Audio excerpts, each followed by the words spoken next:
Well Armaan, you remember मैंने तुम्हें कहा था कि जैसे ही मुझे कुछ मालूम होगा you will be the first to know. सो मैंने इसीलिए कॉल की है। मेरी एक जानने वाली है, so she is travelling to Pakistan और मैं चाहूंगा कि तुम उससे मिल लेना। मैं? हाँ तुम, क्योंकि तुम ही उसको उसकी मंजिल तक पहुंचा सकते हो। ठीक है सर, आप उन्हें मेरा नंबर दे दें, मुझसे जो हो सके मैं करूंगा। थैंक यू सो मच बेटा, मुझे तुमसे यही उम्मीद थी। अच्छा ये बताओ, वो अदील को तुमने सैफ साहब की विल पहुंचा दी थी? हाँ, वो विल अदील साहब तक तो नहीं, लेकिन बतूल को मैंने ज़रूर दे दी थी। अच्छा, और वो राहा के साथ कोई राब्ता हुआ? वो पाकिस्तान आ गई? राहा? वो तो पाकिस्तान में ही है। आपसे किसने कहा? What?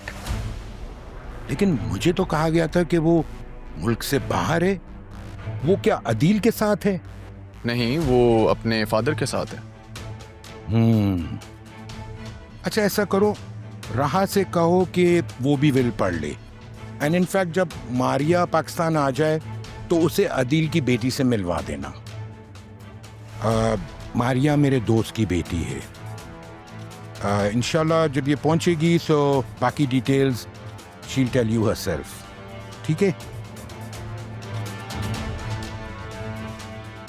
Until then, bye. Do you really think this guy can be of any help? For sure, why not?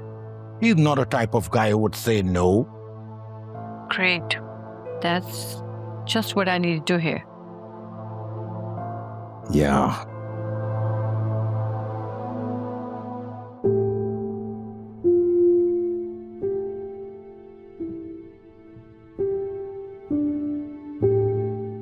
क्या सोच रहे हैं अरमान? अम्मी, बैरिस्टर साहब की कॉल आई थी। वो कह रहे थे कि राहा से कहना सैफ साहब की विल पे नजर मार ले। हाँ तो इसमें क्या मसला है भाई? नाना ने अपनी नवासी के लिए कुछ ना कुछ तो किया ही होगा। मसला ये है, वो विल मैंने बतूल को दे दी है। बतूल को? तुम अदील साहब के घर गए थे? नहीं, घर नहीं, ऑफिस गया था, वहां ही दे दी थी जरीन के सामने। तो बतूल से कह दो। कह तो दूं, लेकिन पता नहीं जरीन उसके साथ कोई बुरा सलूक ना करे। क्या मतलब? दरअसल अभी कुछ दिन पहले मैं और जुबैर रेस्टोरेंट गए थे, तो हमें वो दोनों वहाँ नज़र आ गए। तो मैंने बतूल से सलाम दुआ कर ली। अब पता नहीं जरीन को क्या लगा और खड़ा हुआ गुस्से में उसने हाथ पकड़ा बतूल का, मेरे सामने लेके उसे बाहर निकल गया रेस्टोरेंट से। तो उस दिन के बाद से मैं थोड़ा कंसर्न हूँ बतूल के लिए। ये तुमने क्या किया अरमान? अगर तुमने उसका रवैया देख लिया था तो तुम्हें विल बतूल के हवाले नहीं करनी चाहिए थी।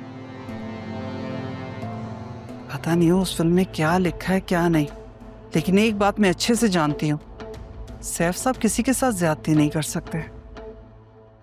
हाँ, तुम्हारी बात सुनने के बाद मुझे अंदाजा हो रहा है कि बतूल अपने शौहर का साथ देने के लिए कुछ भी कर जाएगी। अब अगर कहीं से तुम्हें उस विल की कॉपी मिल सकती है तो तुम वो फौरन राहा को दे दो, और हो सकता है इसी से राहा का दिल बदल जाए तुमसे। अरे वाह अम्मी, ये तो मैंने सोचा ही नहीं था। आपने मेरा मसला ही हल कर दिया। आखिर माँ किसकी हूं? अब ज्यादा बातें मत करो, ये काम जल्द से जल्द कर लेना। और एक बात हमेशा याद रखना बेटा,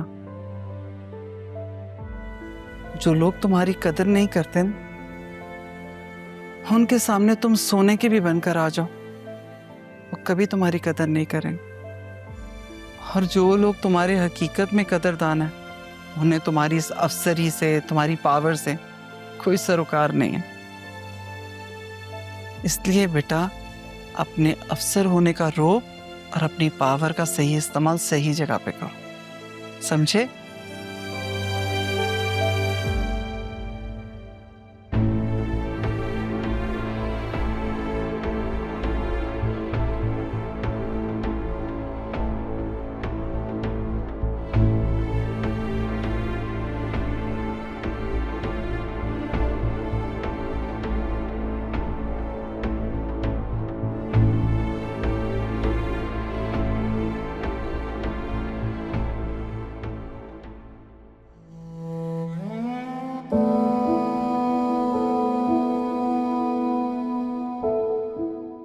बतूल,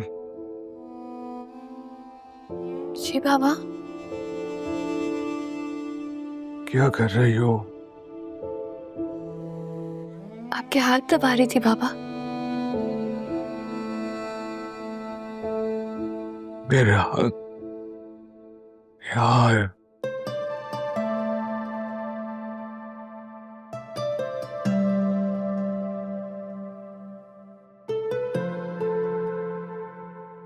पागल हो गई हूँ मैं।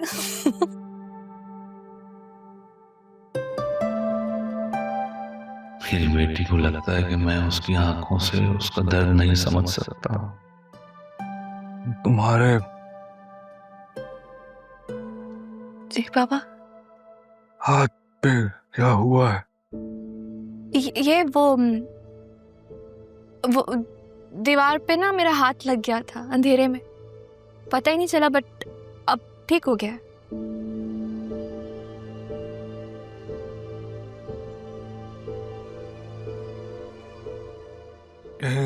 ज़रियून ने अरे वाह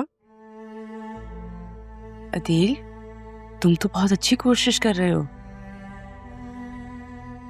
जी मामा, और सबसे पहले मेरा नाम लिया है बाबा ने। तो बहुत अच्छी बात है। इसका मतलब है वॉक के साथ साथ स्पीच भी अच्छी होती जा रही है। तुम्हारी रिपोर्ट्स आ गई हैं, पढ़ के सुनाओ।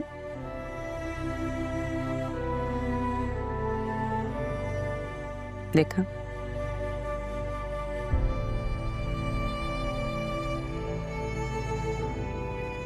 मैं कुछ भी कर लूं,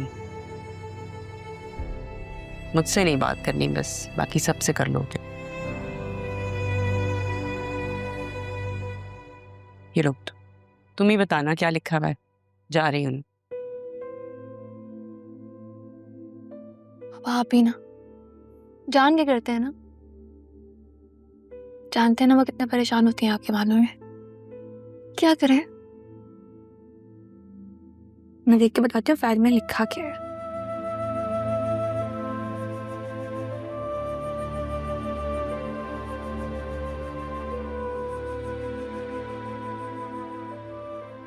पापा ये तो बहुत अच्छी रिपोर्ट है, सब बिल्कुल ओके है। मैं मैं फोन ले। बतूल बेटा, आप ही जाओ, कहाँ हो तुम? मामा बुला रहे हैं, आप ही की शिकायत करनी होगी मुझसे। जाओ सुन लो। अच्छा आप जान के तंग मत क्या करें मामा को। अच्छा कोई मौका जान नहीं देते आप।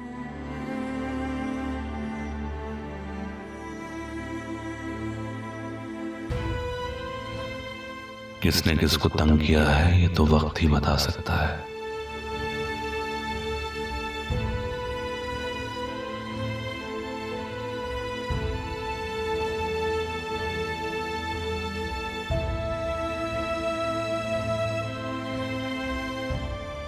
देख लिया अपने बाप को, जितना मर्जी इसका ख्याल रखूं, इसका गुस्सा ही नहीं खत्म होता।